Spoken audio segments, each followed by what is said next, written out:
कानपुर में भी अब रीढ़ की हड्डी का ऑपरेशन संभव हो सकता है। जी हां, बड़ा चरहा स्थित केयर हॉस्पिटल में दिल्ली एम्स में आए डॉक्टर सुधीर जैन ने अपनी टीम के साथ 64 साल के बुजुर्ग का रीढ़ की हड्डी के ट्यूमर के बेहद जटिल ऑपरेशन किया और ऑपरेशन करने के कुछ घंटे बाद ही मरीज चलने फिरने लगा और किसी भी प्रकार की कोई दिक्कत भी नहीं हुई। जानकारी देते हुए डॉक्टर सुदीप जैन ने बताया कि कानपुर में इस प्रकार का यह पहला ऑपरेशन किया गया। हालांकि कानपुर के बाहर और शहरों में इस बीमारी का इलाज है, मगर इस प्रकार का यह पहला ऑपरेशन कानपुर में हुआ। मरीज के भीतरी सतह पर पनप रहे बड़े आकार के ट्यूमर को रोबोटिक स्पाइन की अत्यंत जटिल समस्या का सफलतापूर्वक ऑपरेशन किया गया। ऑपरेशन के 10 घंटे बाद ही मरीज को बिना किसी सहारे या बेल्ट सहायता से खड़ा किया गया और उसको सीढ़ियों से उतारा चढ़ाया गया। इसकी जानकारी प्रेस कॉन्फ्रेंस करके दी गई। वहीं ऑपरेशन कराने वाले नील कमल दुबे ने बताया कि उनको यह बीमारी पिछले 4 सालों से थी। कानपुर में उनका बेटा जॉब करता है, इसलिए अब उनको किसी भी प्रकार की कोई भी समस्या नहीं है। वह अपने आप उठ सकते हैं और सीढ़ियों से भी उतर कर पैदल चल सकते हैं।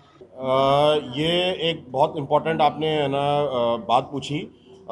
हर तरीके का मरीज है, हर तरीके की आर्थिक स्थिति के साथ हमें डील करना है।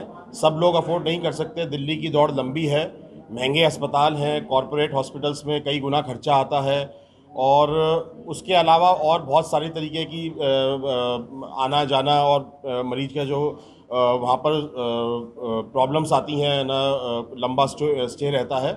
यहाँ पर कानपुर में उन्हीं ऑपरेशन को लगभग 20 से 30% खर्चे में किया जा सकता है। जैसे ये सर्जरी हमने परफॉर्म की है बड़े कॉरपोरेट हॉस्पिटल्स में, अपोलो में, फोर्टिस में, मैक्स में, ये बहुत कॉस्टली ऑपरेशन है। ज़्यादातर जनता के अफोर्डेबिलिटी से बाहर है।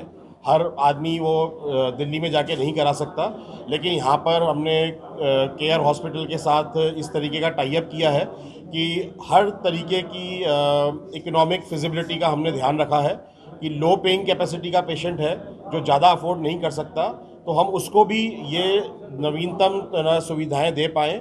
उनको इलाज को लेकर के कोई कॉम्प्रोमाइज़ ना होना पड़े, उनको रिजल्ट्स को लेकर के कोई कॉम्प्रोमाइज़ ना होने पड़े।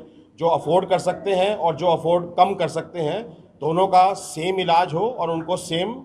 कल तो हमारे डॉक्टर साहब ने ये कॉरिडोर में पैदल चलवाया था, सीढ़ी से वो उतरवाए थे। आज मैं खुद ही अपने बेटे के साथ 5 राउंड लिया हूँ। तो फिर उसके बाद फिर जो फिजियोथेरेपिस्ट साहब थे वो आए, उन्होंने फिर हमारा किया, फिर मुझे घुमाया। मुझे कोई दिक्कत नहीं है। कितने समय से आपको ये तकलीफ थी? तकलीफ़ तो लगभग 4 साल से तो थी ही, और अभी हमें खास करके एक 15-20 दिनों से ज़्यादा तकलीफ़ हो गई थी। एक बार तो एकदम मुझे बेड से वो उठा नहीं जा रहा। घर में जो बच्चे थे वो उठा के लाए बेड पर। फिर डॉक्टर, जो हमारे फैमिली डॉक्टर मयंक भूषण साहब ने आके मुझे कुछ पेन किलर इंजेक्शन दिया, कुछ और दिया। फिर मेरा पेन सबसाइड हुआ। फिर उन्होंने कहा कि ज़रा आप MRI कराएं। MRI कराने के बाद ही ये डिटेक्ट हुआ। और फिर डॉक्टर साहब का और हमारे जो साहब हैं डॉक्टर मयंक साहब ने, इन्होंने काफ़ी कोऑपरेट किया, काफ़ी मुझे।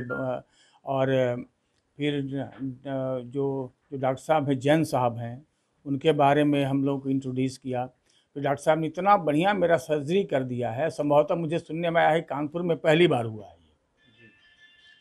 और हम इंडिया में इसकी सुविधा और भी जगह है, दिल्ली में भी है, बॉम्बे में भी है। जी जी। फिर आप कानपुर ही स्पेशली क्यों आ गए? कानपुर इसलिए हम स्पेशली आ गए कि हमारे बेटे यहाँ नौकरी करते हैं, और जब यहाँ डॉक्टर साहब यहाँ आते हैं, डॉक्टर मतलब मृदुल भूषण साहब ने, मयंक साहब ने मुझे बताया कि वो डॉक्टर साहब खुद ही यहाँ आते हैं, जो दिल्ली के सिद्धहस्त सर्जन हैं। तो मुझे यहाँ कराने से फ़ायदा ये हुआ कि हमारे बच्चे, हमारे लोग यहाँ पर आके मिलते रहे, और यहाँ पर जो हॉस्पिटल है इसकी भी सुविधा बहुत अच्छी मिल गई मुझे। तो कोई दिक्कत नहीं है। हाँ, खूब चल रहा हूँ मैं। और यहाँ का हॉस्पिटल स्टाफ भी बहुत कोऑपरेटिव हैं, बहुत।